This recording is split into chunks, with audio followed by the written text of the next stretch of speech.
And good morning and welcome to Nature Watch.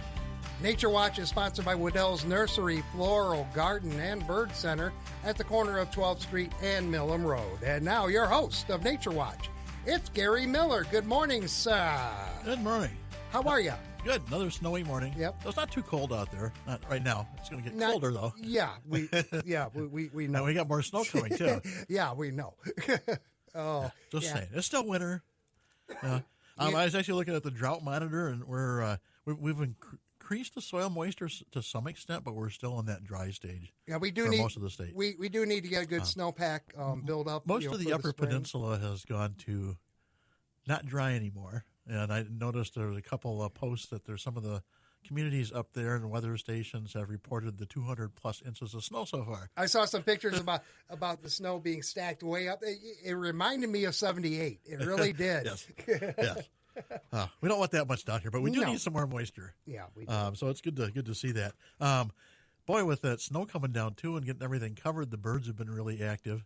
I was filling my feeders up on Thursday and had a little bit of a surprise. I have a couple of feeders hanging on a double shepherd's hook, and I was filling one of the feeders, and I was just hanging it back up, and a white-breasted nuthatch landed on the upright portion of the shepherd's hook about a foot in front of my face. I don't know who was startled more. And we sort of looked at each other, and then the nuthatch flew off, waiting for me to finish filling the feeders, but couldn't wait to get that food, I guess. There you go. You can join our show this morning, 269-382-4280. Save that number, trivia question coming up. You can also text in any information or questions or whatnot to 80373. But let's just cut straight to the chase. I want to give away a $20 Waddell's gift card. Okay, that sounds good. Yeah, and why not? Actually, it's a good segue because I want to talk about this bird that I have in the question today anyway. So, My trivia question today is, what special feature do nuthatches have that allows them to climb headfirst down a tree trunk and to hang upside down on suet feeders and such? So what special feature they have, it's a physical feature, do nuthatches have that allows them to climb down headfirst on a tree trunk and to actually hang from those upside down suet feeders? If you know the answer or want to take a shot at it, 269-382-4280. Keep in mind, I'm a one-man band once again this morning, and I'm a little under the weather, so, if I'm slow, I have a reason. So we're in the middle of National Wild Bird Feeding Month, so got another couple of weeks to go, and with that snow coming down, it's important to keep those feeders filled, especially with the suet. That suet's a lot of extra energy for folks. And you're looking at me like I have a phone call. Oh, I thought you were looking like you had a phone call. I do have a phone call. Good morning, WKZO. Who is this? Good morning. This is Jack in Kalamazoo. Hi, Jack in Kalamazoo. How you doing? I'm inside where it's warm at the moment. So am I. But I'm going to commute home, take a nap, come back, and work basketball. There you go. What's your answer to what's the question again, Gary? Yeah, so what special feature do nuthatches have that allows them to climb headfirst down a tree trunk and to hang upside down on suet feeders? I'm not sure how to word it. I think like a reverse kind of a hook on their feet that is in the backside of their foot that lets them grab the thing while they're hanging upside down. Yeah, that's correct. So actually it was described as an extra long curved hind claw or nail on their feet. And actually that extra long hind claw or nail actually helps them do that. And it's actually quite long compared to typical birds' hind claws. So that actually allows them to do that. Oh, cool. Hey, there you go. Okay, Jack, you are our big winner, $20 gift card to Waddell's. I need to get some information from you so we can mail this out and save you a trip and keep you inside. Congratulations, Jack. All right. Yeah, hang on the line, Jack. I'll come back to you in just a moment. And if you, once again, 269-382-4280, any questions for Gary, or you can text them in to 80373, and I will read them to Gary. That's how we do things here on Nature Watch. And we're coming back in, say, a minute 10. Yeah, why not? On WKZO. Wild birds count on you for their meals during the winter months, and Waddell's Garden Center is where you'll find the best selection around of bird feeding supplies. Black oil sunflower seed makes a wide variety of birds happy. The 50-pound bag is now on sale for $22.98, or save even more and get two 50-pound bags for just $45. To give birds some extra energy during colder weather, suet is a great high-protein source. This week, 3 of the birds' favorites are on sale: Mix and Match Nutty Butter, Orange, or Berry Essence. A case of 12 is sale priced for just $19.44. You save $7. If you enjoy feeding the birds but not seeing the leftover hulls, get George's No Waste Blend, which is 100% seed hearts with no mess to clean up, and is also on sale at Waddell's, as well as safflower seed to attract cardinals, plus a great selection of squirrel-proof feeders, baffles, and more. Waddell's is your local bird feeding headquarters, celebrating its 79th year serving the Kalamazoo area. I like that it's local. WKZO. More local news on the radio than any other station in town. And online, too, at WKZO.com. 8:39, 26 on the outside. No snow now, but snow later. Yes. That's kind of how things are going to work. Nature Watch continues. Gary. Yeah, it might be a little bit of winter mix. Maybe a slight chance, a little bit this morning or midday or so, but then go back to snow. Yeah, you see, we have a busy day. You know, we have lots of events going on this weekend, so get out and enjoy them. Just take your thank you time. to all the snowplow drivers. They were working all night long. Yeah. My gravel road, which is usually one of the last roads in Kalamazoo County to get plowed, it was plowed this morning already. I was surprised, pleasantly surprised. All right, 269-382-4280. Again, I'm a one-man band, so if you're calling in with a question, stay on, let it ring. I'll get to you, trust me. So MDARD, Michigan Department of Agriculture and Rural Development, actually had a press release earlier this week about the highly pathogenic avian influenza, HPAI, and said February marks 3 years since the first detection of HPAI in Michigan poultry. And since then, they've actually found it in poultry and dairy, some poultry flocks and dairy herds. And wild birds carry the disease, so as long as the wild bird's still carrying the disease, it's going to be spread. So that's why they're very cautious about trying to keep wild birds from having that contact with those poultry and flocks and the dairy herds. If you have a backyard flock, they actually recommend you not feeding, just to protect those birds. And I saw a day or so ago that they had the first detected case in Ohio that the human had gotten the influenza. They're still saying not a problem with feeding the birds unless you have that backyard flock, and then they say you may want to not feed those birds. So have those wild birds stay away from your flock and keep your flock healthy. Yeah, avian flu. I've got the walking pneumonia. Going on here. Not spread by birds, though. Yeah, right, exactly. Ginny's on the phone this morning. She wants to talk about the upside-down hanging bird thing. She may have another qualifier. Oh, there's several other qualifiers. Oh. Hello, Jenny. Hi. No, I doubt that I have I'm just curious because I didn't know about the nuthatch. I've had an upside-down feeder forever, and I knew that the finch we're able to do that, and I'm wondering, is that what enables a finch to do it as well? I believe so. I'm not 100% sure. I'd have to look that up, but I'm pretty sure any of those birds that can hang upside down typically have that extended hind claw that helps them to hang upside down. And all the woodpecker family, they can really do that. That's why if you have a problem with starlings, which I recently have had, you need to put that. I don't have any upside down feeders, so actually I'm heading into Waddell's after the show here to pick up a wild an upside down suet feeder or two and another shepherd's hook, and see if I can keep those starlings away from my feeders for a while. And I'm actually gonna. So they really go after the suet and clean it up. And starlings don't have that big hind claw, so they can't hang on those upside down suet feeders. And they also don't like safflower, so I'm going to buy some safflower and just put safflower out there. Almost all the birds that I feed that have that like the black oil like safflower, and starlings do not. So I thought maybe I can try to sort of drive them away for a while. Well, that's really interesting because I when I first saw the birds, I thought, oh, gee, the finch, the finch are back again, and or not back because I know they're there all winter, but but it just surprised me. I did not know that about the nuthatch because as I say, I've had an upside down feeder for years. Yeah, the finches don't maybe not quite as extensive of a longer hind claw like the nuthatches do, but finches, if you realize when they're out foraging, they're getting seeds from plants. A lot of times they'll eat goldenrod seed, thistle seed, and so they have to attach and hold on to that plant stem. And that plant stem isn't the biggest, so they need to have something to help hold on to it. And so sometimes they'll sometimes those seed heads will bend over from the weight of the bird, even though birds aren't very heavy, and they'll have to hang upside down a little bit so they can get that seed. Oh, well, that's just so interesting. So, okay, well, thank you so much. Thank you, Jenny. Hey, thank you, Jenny. 269-382-4280 if you would like to join in the fun today. And I've had northern flicker in quite frequently at the bird feeders the last couple of weeks, so actually they've been fun to watch.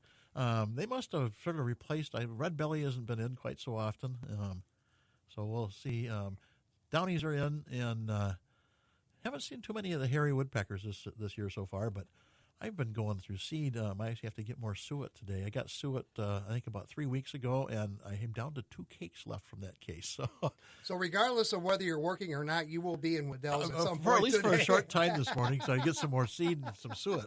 Right. Yeah, so it birds have been, and actually when I got seed, I think that was 3 weeks ago. I got 90 pounds of bird seed. I think I have maybe at best 30 pounds left out of that 90 pounds. I say that about windshield washer fluid. That's how I've been going through it all week. It's just, I need it again. But I've had lots of birds in. Quite frequently, I'll look out there and we'll see 7, 8, 9, 10, 11 male cardinals, and then lots of females. I've had a lot of tufted titmice in, and a few of those woodpeckers and that. A lot of juncos. Had some of the finches in. The goldfinch have been in eating some of that thistle safflower mix that I have, and it's actually called Finch's Feast. So it has a mix of the seeds, some small pieces of safflower in, and works fantastic. Works in a finch thistle feeder, so small enough pieces that they can get that out of those really small ports, and. So, yeah, a few sparrows here and there. I haven't seen a white-crowned sparrow a few times. So. I did see on the way up today to the radio station, I did see a red-tailed hawk sitting on a power line looking for some food, I think, along 131. And I don't know if much was moving out there, though they can usually detect those little critters underneath that snow, and the snow's light enough that they would probably pounce down and grab them pretty easily. Some of those mice and voles and that. You could be our on-the-spot traffic guy this morning. How's 131? Actually, it wasn't too bad. I met a plow. So 131's actually, I looked earlier this morning on the MDOT drive map, and so they actually pretty good. It's still got a little bit of a slick grease coating on it. It's just the temperature's right, and there were some people going 70 plus. I was doing 60, 62 or so, and didn't want to do much faster just because it seemed a little greasy yet. Better safe than sorry. Yes. Absolutely. And it should warm up above freezing, so we could get a little melt off on the main roads at least. With the salt on there, it should clean them up pretty well. I know that West Main, when coming into the station, was still a little greasy in there, but the plows were out last night, and that little bit of warmer temperatures, that salt should really work. De-icing chemicals and really should melt that, get the roads fairly clear. I was thinking I would have to more snow coming. So. I was thinking I was have to take off some ice off the car this morning, but no, it actually came off pretty well. Yeah, it was nice fluffy snow for the most part. It was starting to get a little wet because it was just warm enough. But I left here as the snow was moving in last night, so I had to scrape off the windshield. But outside of that, everything came right off, and I'm like, hey, cool. All right. So. Few things coming up. Actually, today at the Birds and Blooms out at Wolf Lake State Fish Hatchery. That is starting at, let me find my sheet here, I think at 1 o'clock. And that is, 1 to 4 today. And there's actually quite a few groups that are sponsoring that. They get all sorts of activities for family activities. So if you have a chance to get out and see that, it'll be a fun thing to do. The Audubon Society actually has their monthly meeting coming up on the 24th of February, and they're going to have a speaker, Nick Aliotto. I apologize to Nick if I mispronounced your name. he is going to talk about the migratory ecology of red-tailed hawks in the Great Lakes region. And he is currently a PhD student at Michigan State, where he's been studying the migration of red-tailed hawks. So you can get the info on that on the Audubon Society of Kalamazoo website, kalamazooaudubon.org. The Kalamazoo Astronomical Society next Saturday night has another online viewing session, 9:30 to 11:30. So you need to get that Zoom link before that time. They have a clouded out date alternative for March 1st, though typically where that telescope is, it's been very clear skies, so they usually have some very good observation. Oh, okay. We have a first on this show, finally.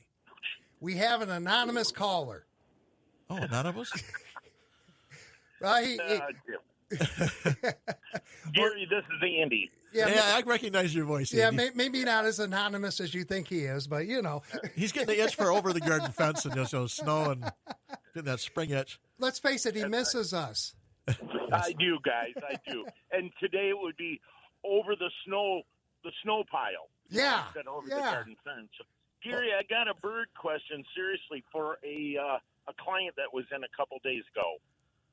Okay. And it is all about grit that the birds need to digest. And a lot of times as the driveways, more and more of them get paved, there's less and less grit for them to digest. And we were almost talking, isn't it kind of like the dinosaur stones where they would ingest and that would allow them to digest that feed a little bit better? Yes. Actually, well, I mean, remember the birds have evolved from dinosaurs for the most part, so it you got some of that same metabolism. That's why a lot of times if you're like I do live on a gravel road, a lot of times we'll see birds out in the middle of the road, and that's why they're out there, is actually getting some grit to help that food digestion.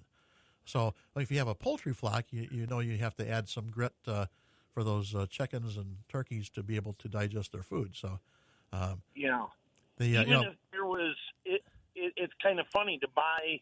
We used to sell little grit, just little 1-pound packages that you would throw a handful in 50 pounds of black oil just to help them out once in a while. Yeah, and even having a little spot, maybe near your bird bath or so that when it gets warmer out, that they can see it's not covered with snow. But having a little spot where you've got some grit out there, some very fine sand sometimes works too, because they will use that. Some of those sand particles, but there are grits that are specifically for birds, and that would be beneficial for them to actually have some out there because all these driveways have gotten paved in that. Yeah. Well, thank you. I was just curious myself, and I know that grit used to be a thing, and I know we sell it at the store, but not very many people ask for it anymore. No, they don't. And people sort of lost touch with that too sometimes. So, yeah, it's important to have that grit. Birds typically do quite well finding that too, and finding some grit somewhere, somebody's gravel driveway or just a little spot, even, in a garden or so, in some soil.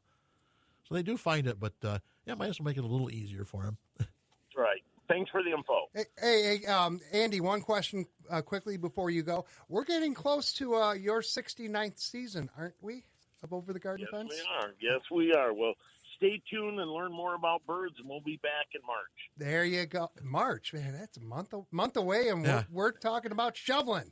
Thanks, that's Andy. Right. Miss you. Thanks, guys. Thank you.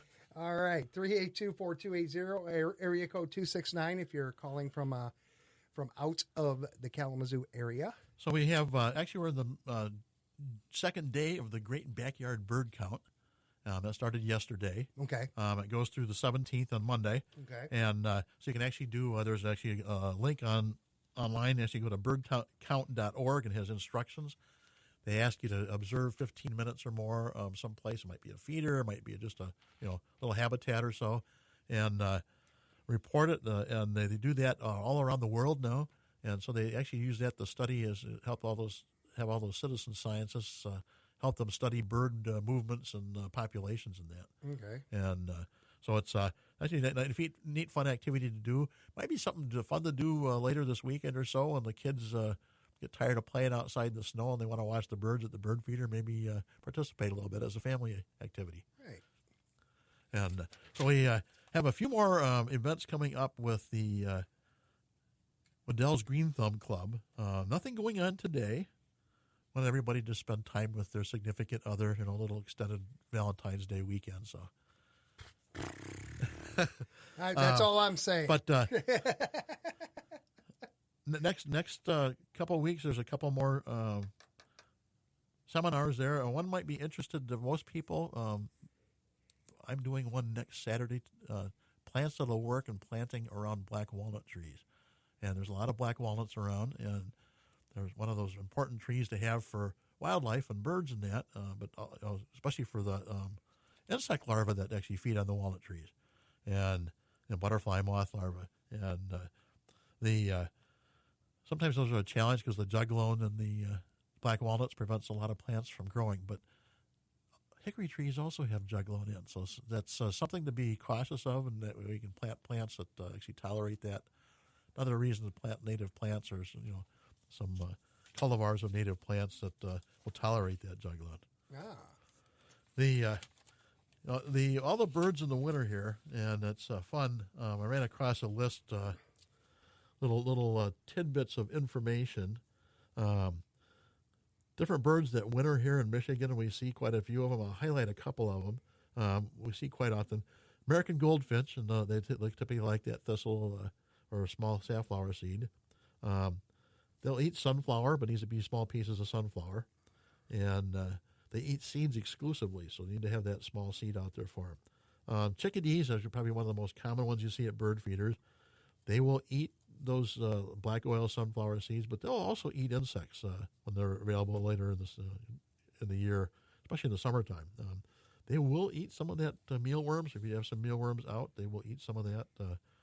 And they have actually been known to eat some meat from dead frozen animals even. So they will look for food in a lot of different places. Blue jays eat just about anything, anything and everything. And they like bird feeders because it makes it very easy for them to eat. They tend to, at least on my observations, tend to throw more seed out of the bird feeder than they eat. They seem to be finding that one particular piece that they want that actually benefits all those ground feeders. You have to help disperse some of that seed down for the ground feeding birds.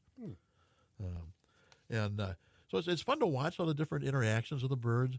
The blue jays tend to be sort of the bullies of the bird feeders, so they sort of chase everybody else away. It's been fun because when the starlings come in, there are usually several of them at once. Well, the blue jays usually are groups too, but the starlings tend to keep the blue jays at bay a little bit. And this is one time I was hoping the blue jays would sort of exercise their muscle and push the starlings away.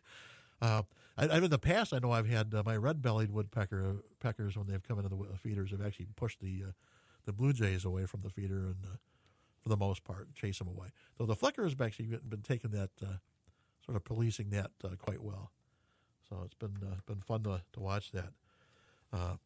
And make sure you've got some water access. If you don't have a body of water nearby that's got some open water, make sure you've got water out for the birds. They need some water in the wintertime, just like we do. And get that heated bird bath out there to make sure that they have that moisture. Not seeing any insects right now, but soon we'll start seeing them again. Now that bugs me. Sorry. Yeah. So we're at the 15th of February. About 5 weeks away from spring, official first day of spring. So it's coming up soon, and meteorological spring starts in 2 weeks. 13 days now? Yeah, well, 14 days. Actually, 14, 2 weeks, exactly 2 weeks 14, from the day. Yeah. Yes, first. So there you go. So and of course, we'll have a snowpack, and everyone will look at us like you're crazy. So if you've been watching the temperatures, I know out west they have had, especially at the northern edge of the continental U.S., North Dakota specifically has had some extremely cold weather this last week, and I see they have some more extreme cold coming.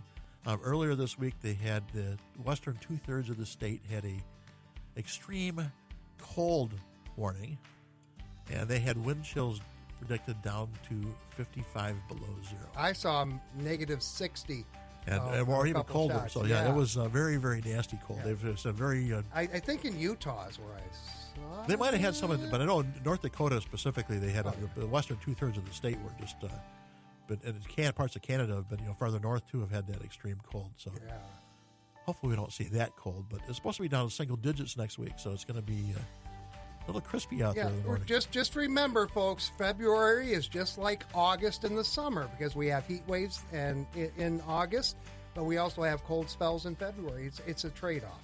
Yeah. So there you go. But it keeps getting a little bit warmer every week. It gets cold and it gets a little warmer, so gradually getting there. Getting more daylight now too, so it gives a longer daylight to shovel snow too. I know it.